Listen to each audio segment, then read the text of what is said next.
Le 22 juillet 2026, l'ancien président béninois Thomas Boni a annoncé qu'il siégera finalement au Sénat, revenant sur sa décision initiale de boycotter cette institution. Il justifie ce revirement par la nécessité de préserver un espace de dialogue politique dans un contexte qu'il juge de plus en plus fermé. Créé par la révision constitutionnelle de décembre 2025, le Sénat comprend 25 à 30 membres, dont des membres de droit comme les anciens chefs de l'État.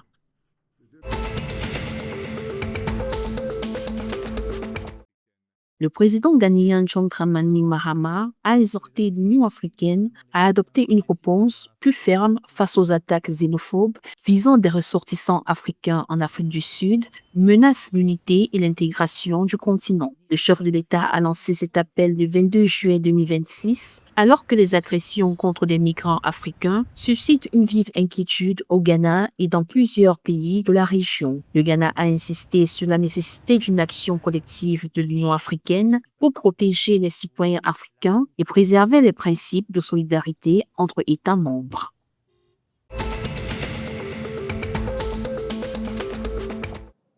Le Burkina Faso a inauguré le 21 juillet 2026 une centrale thermique d'urgence d'une capacité de 50 MW au nord de Ouagadougou, la capitale, pour renforcer son approvisionnement électrique. Construite en 90 jours pour un coût de 18 milliards de francs CFA, la centrale doit accroître les capacités de production de la Société nationale d'électricité du Burkina. Située à une vingtaine de kilomètres de la capitale, cette installation vise à améliorer l'offre nationale d'électricité et à réduire la dépendance du pays aux importations énergétiques.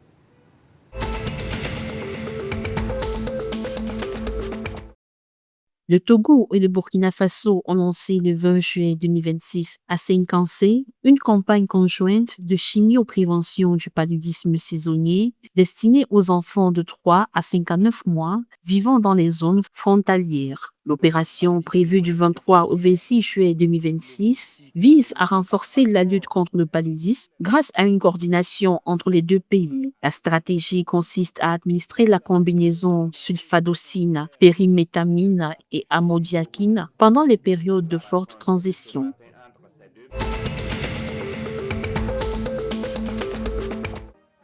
Un match amical de préparation à la CAN féminine 2026 qui aura lieu au Maroc du 26 juillet au 16 août. La sélection féminine du Cap-Vert a subi une lourde défaite face au Maroc sur le score de 5-0 le 21 juillet. Opposée à une équipe marocaine bien en place et efficace offensivement, les Cap-Verdiennes n'ont pas réussi à contenir les assauts adverses. Malgré ce revers, cette rencontre constitue une étape de préparation importante pour le Cap-Vert en vue des prochaines échéances continentales.